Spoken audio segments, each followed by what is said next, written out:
Hello everyone, welcome back to my channel. So great to have you here today. Today, we're gonna be doing the mid-year book freakout tag. The fact that this tag has carried on in the book community for like so long, like has it been a decade now? I don't even know, but it's still called the mid-year book freakout tag because we're freaking out that it's the mid-year. So yes, this is a very popular booktube tag. If you've been around on booktube, I'm sure you know. Basically, it's like a mid-year check-in on my reading, okay? So there are about 12 to 13 questions for this tag, but first, before we get into the tag, I want to talk about just like a reading overview. I do track my reading stats in a spreadsheet, and I kind of wanted to just view the spreadsheet with you to just kind of get a little check-in on how we're doing this year. So first of all, high-level stats. I've read 19 books this year. I have DNF 2 books. I know that off the top of my head, but I have read a total of 8,278 pages. You guys, I think that's already better than my like total page count from 2023. I set my Goodreads goal this year at 20 books just to like have somewhat of a goal, and I'm already like pretty much there at halfway through the year. So we're doing great in my eyes, honestly. I also have done 4 rereads, which is pretty interesting. I feel like I'm in my era of rereading books and continuing on with series, and that was one of my goals in the beginning of the year, and I've truly carried that out, I must say. Genres, we have, the biggest one is fantasy. We have 31.6% on fantasy. Second biggest is romantasy. Guys, really in my fantasy era. Like, I have just fully accepted that I'm a romantasy fantasy girly. I love it. Then we have literary fiction. We've read 2 of those, and sci-fi. I've read 2 of those, and romance. Really just living in my fiction fantasy girl era. It's been great. I have been loving this. Next up, high-level stats for formats. I have read pretty even around the board between physical, mixture, and audiobook. I tend to like to read like half audio and then physical read.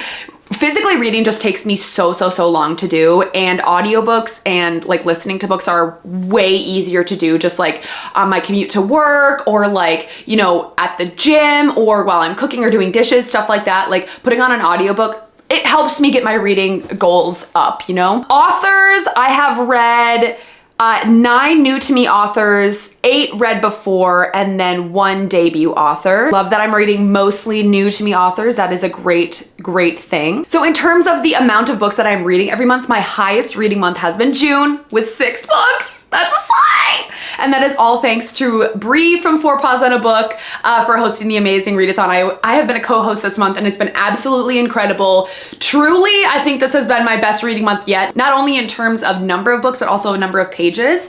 I am very proud of myself for that one. And then in terms of ratings, I have had the most 4-star ratings. We've had 6 4-star ratings, 4 5-star ratings, 1 4.5, 2 3.5, and 2 3s. I have realized this year, if I'm about to give a book a 2.5 or lower, honestly, maybe even a 3 or lower, I won't even finish it. Like it's not even worth me finishing the book.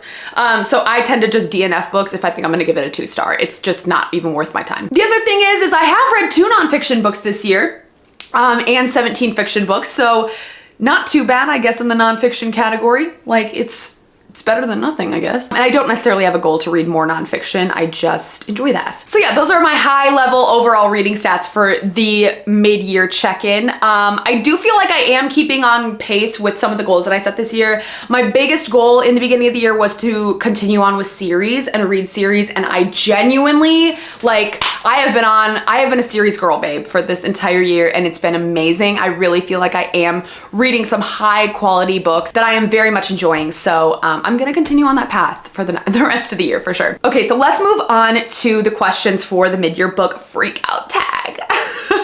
The first question is the best book you've read so far this year, and I'm kind of cheating on this one because I'm only halfway through the book right now, but I already know I think I'm gonna give it the best book of the year, and that is When the Moon Hatched by Sarah A. Parker.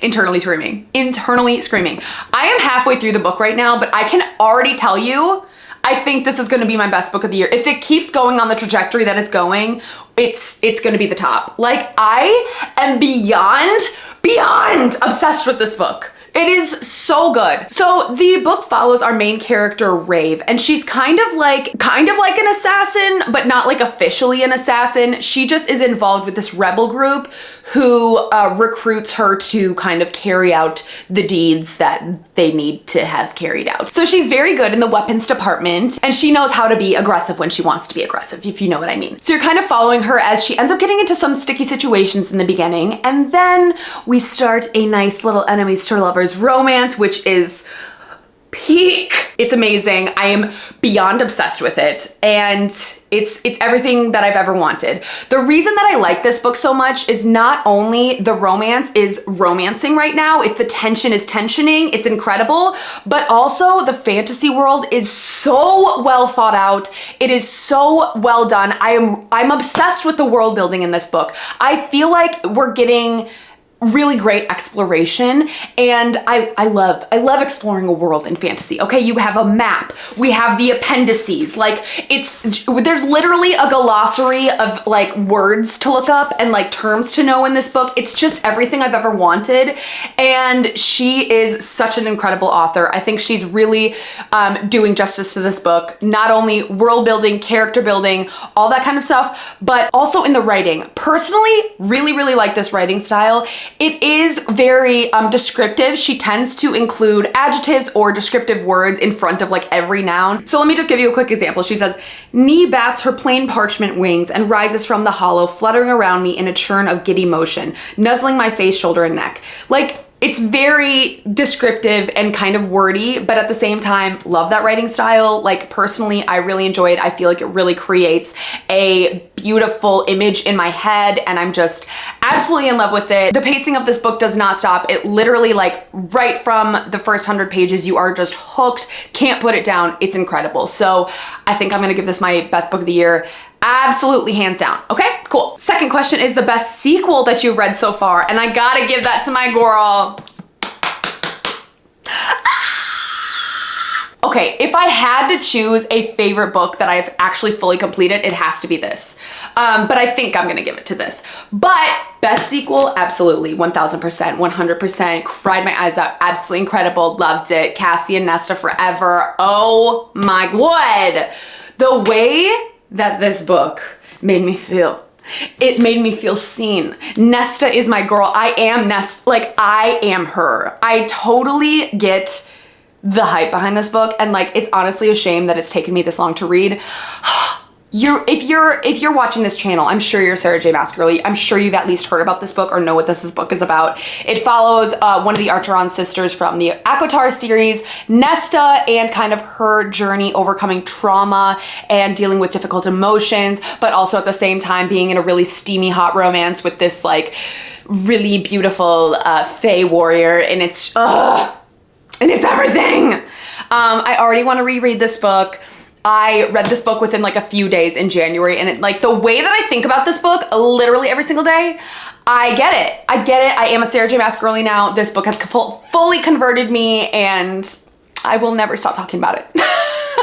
Okay? I will never stop talking about it. Also, if anyone sees the Barnes & Noble exclusive silver paperback, hit me up. Next up is a release you haven't read yet but want to, and I'm actually gonna read this book today, so I'm actually gonna read it, and that is Heartstopper Volume 5. This came out in January, I believe, and like, why haven't I read it yet? But it's the end of June right now. It is Pride Month. There's literally no better time to read this book. So literally after I finish filming this video, I'm about to just sit down and read this book and cry my eyes out, you know? Heartstopper is one of my favorite series of all time. It is written by Alice Oseman. It's about our two main characters, Nick and Charlie, and they just find love in high school, and it's so cute and beautiful. It makes me cry. The TV show is out of this world. It's like a contemporary fiction romance featuring these two teenagers. And it not only talks about romantic feelings as a teenager, but just the coming of age feelings that everyone has when you're a teenager. You know what I mean? Just like trying to fit in and like figuring out who you are and like all that kind of stuff. It's beautiful. It is great. Like, this is a book series for the ages, and I'm so thankful that I tried this a few years ago. It's one of my favorite series, and now I finally have all of the books, and it makes my heart and soul so happy. So literally gonna be reading this right after this video. Okay, number 4 is most anticipated release for the second half of the year. I have 2. You knew we couldn't get through this tag without having at least a double answer for one of these questions. The first one I am most excited about is Intermezzo by Sally Rooney. I don't even know what this is about, and I kind of don't want to know. Sally Rooney is one of my favorite authors of all time. She wrote Normal People, Conversations with Friends, and Beautiful World, Where Are You? She's like a contemporary fiction, literary fiction author, and just like everything she touches turns to gold. I swear to God. I don't know what this is about. It comes out in September. I've already pre-ordered it and I'm just ready to get my heart destroyed in the best way possible. Normal People is one of my favorite books of all time, and ever since I read that, there is not a book release that she will put out that I will never read. So that's for sure my number 1 most anticipated book for the rest of the year. Number 2 is Winds of Truth by Brandon Sanderson. That is the 5th book in the Stormlight Archives. I am currently doing my reread of Stormlight Archives right now, and I'm over halfway in The Way of Kings. And I plan and hope to reread and finish the series by the time the 5th one comes out, but we'll see. If you don't know what Stormlight Archives is about, it's basically this like huge epic fantasy featuring multi-POV around 3 different characters at this world that's going into war, and then the world just kind of like unfolds before your eyes, and there's like way more things that you never even thought that you could see in this world. It's just incredible. It's outstanding. Brandon Sanderson is the king of fantasy, the contemporary fantasy. I'm just, oh, it's so good. It's so good. It's so good. So yeah, for sure those 2 books. Yeah, this one comes out in December, and then Intermezzo I think comes out in September. So we'll be looking forward to that. Number 5, biggest disappointment. You ready for some tea? You ready for some tea? If you've seen my videos this year, maybe you know. Maybe you know, but maybe you don't know. But maybe you know.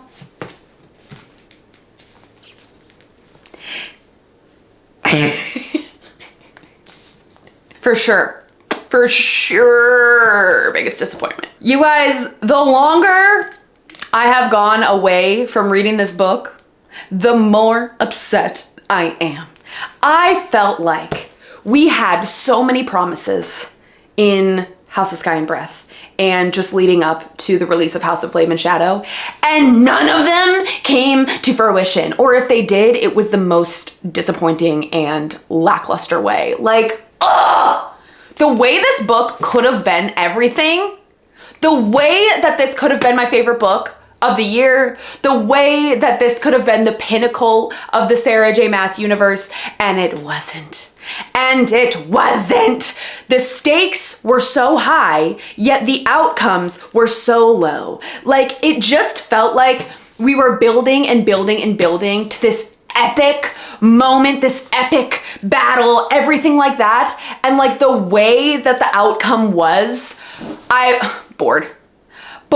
Everyone got overpowered. It all just seemed to just wrap up in a nice bow, and I don't care. And I didn't care at all. Like, I just could not.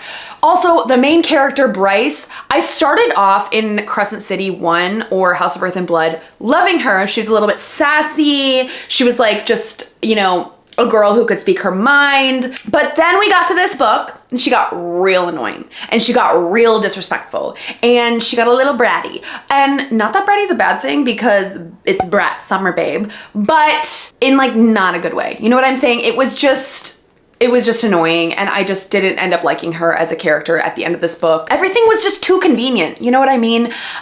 So if you haven't read this book yet, I don't want to give any spoilers, but like, I was disappointed. I wasn't happy. I initially gave this book, I think, a 4.5 star, and honestly, might be a 3. Might be a 3 the longer I've gotten away from it, but for sure, this is gonna be the biggest disappointment of all time. Like, truly. So disappointed in this book. And I love Sarah J. Maas, so that's the tea on that. Okay, number 6 is the biggest surprise. And you guys, I'm so excited to talk about this book. The book that I have chosen for this is Quit Like a Woman, The Radical Choice Not to Drink in a Culture Obsessed with Alcohol by Holly Whitaker. This was the very first book that I read of the year.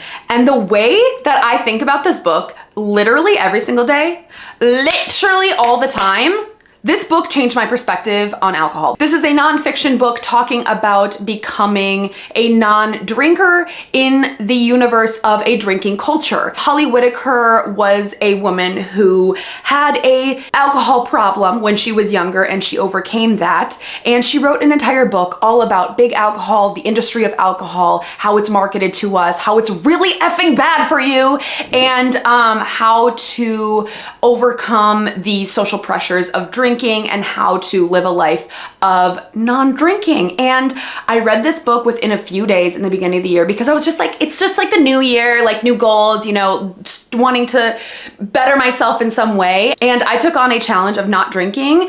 And I did dry January in January, and I ended up continuing that into February. And now I'm doing another 30 days of no drinking, and I'm honestly loving it. Like, this book has changed my life. I am not even kidding you. If you are someone who, you know, and not even to say that I was a big drinker or anything like that, but like, you know, social outings, I would drink, or like we would, if I saw like my friends from college, we would go out, stuff like that. But like, the way that I've thought about transitioning to a sober, curious lifestyle for a really long time, this book has completely pushed me there. Like, this is a very vulnerable subject, but I am not kidding. This has been the biggest surprise for me this entire year. I didn't really think that I was going to really enter this like sober curiosity journey of mine, but like, I have drank considerably less than I've drank in the last like 10 years of my life. And it's all because of this book.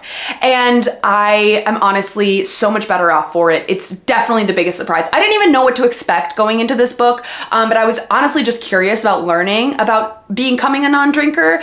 And it totally changed my perspective on alcohol in general. And I would totally recommend it if you are someone who has been thinking about cutting back on drinking or is sober curious, just in general. Like, it was an outstanding book. I want to reread it already. I literally think about this book every single day. Not even kidding you. Props to Holly Whitaker on that. Thank you for changing my perspective on alcohol. Just want to be open about my journey in case this relates to anyone or anyone else finds solace in this. I see you. I hear you.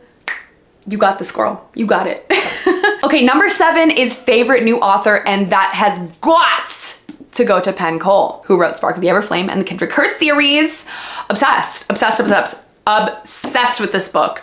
I read this book about a month ago. I have not continued on yet in the rest of the series, but I plan to. That is one of the things that I want to do in July. I love this author. I literally want to read everything she ever writes.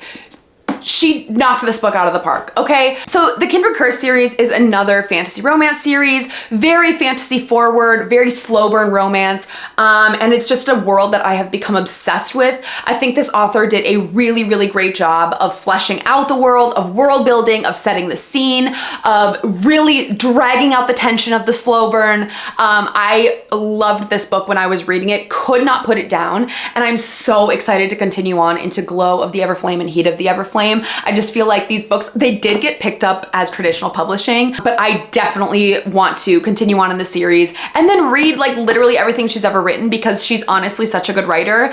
And I was so surprised by this. I really didn't know what to think going into it, because I feel like I had a lot of fantasy romances throughout the end of last year and earlier this year that I was like about, but like absolutely loved it. Penn Cole knocked it out of the park. And I think the reason I like her so much as an author is because she really focuses on the fantasy world building first before getting into the romance, and I just appreciate that. I just appreciate someone who thinks out their fantasy plot, you know what I mean? Because that's what I enjoy about fantasy romance, is the fantasy, and then once you get to know the characters like really well, then you can start to root for them. That's what I'm here for.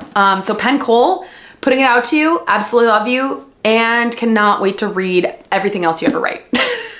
Okay, number 8, newest fictional crush. The way that like I'm 30, I'm a married woman, and I'm talking about my newest fictional crush, okay? That has got to go to Miles from Funny Story by Emily Henry.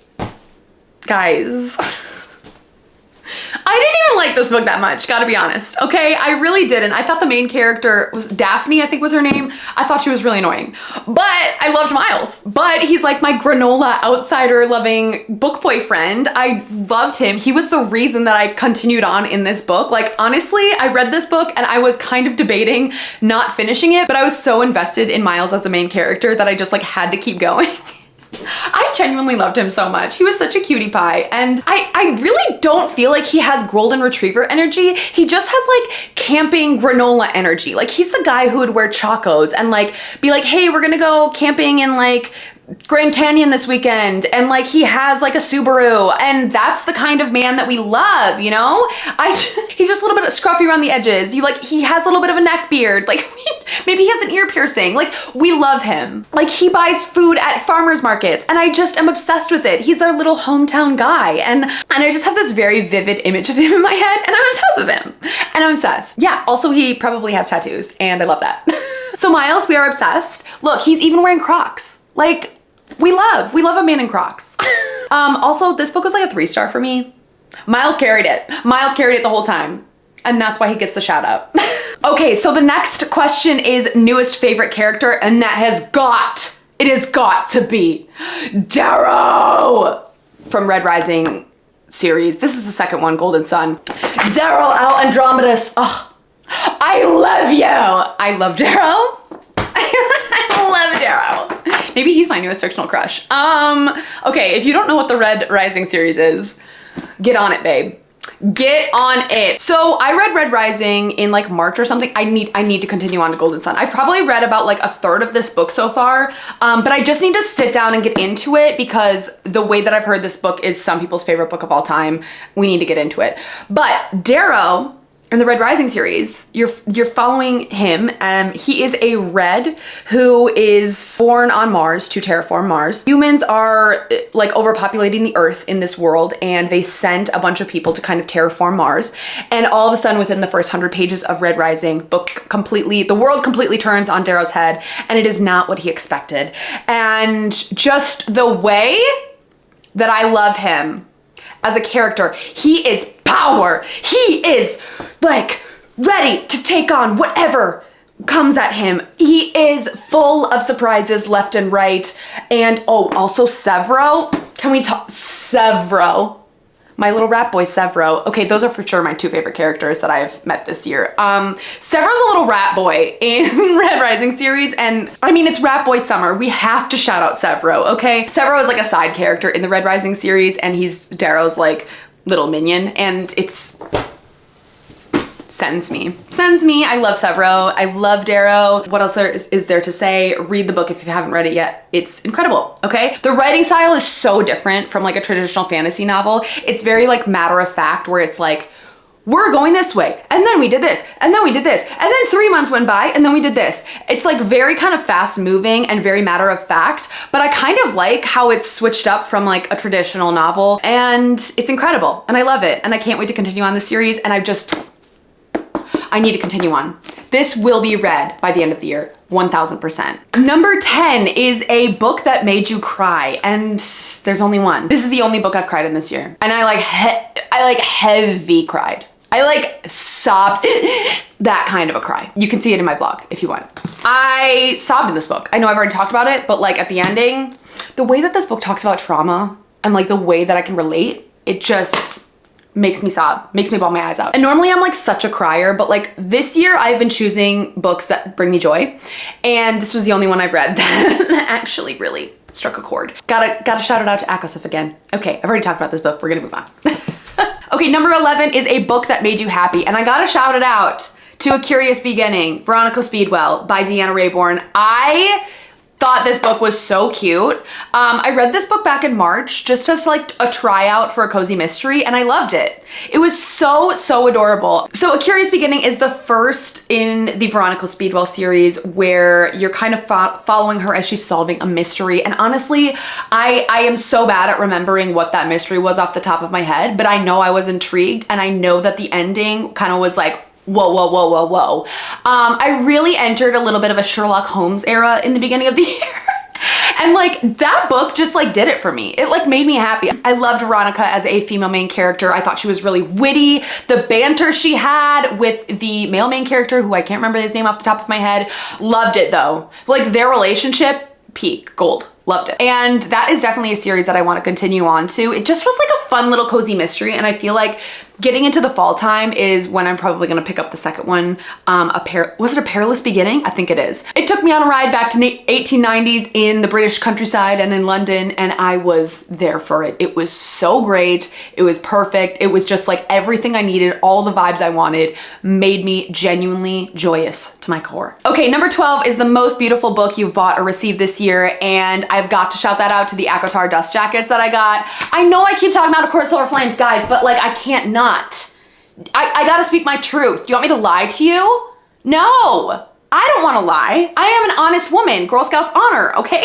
I like, absolutely, yes, yes, yes. I'm gonna show you a little B-roll of the actual full set, but like, I love these. They are incredible. I like display them on my shelves, and like now I just want to get into getting more of like custom dust jackets. I just am obsessed. The next goal of mine is Throne of Glass dust jackets. Is it by like Acrylic Book Nooks or something like that? Or book pictures, or I don't know. But like that's the next one I want to get. They're just so expensive that I have to like have a reason to get them and like have a little bit of extra cash lying around, you know? But honestly, those are like the only special edition things that I've gotten this year. I did order a Fairy Loot edition of When the Moon Hatched, and I can't wait to get that. I haven't ordered many like special books this year, so but I do love those. And last question, what books do you need to read before the end of the year? I got a list, girl, okay?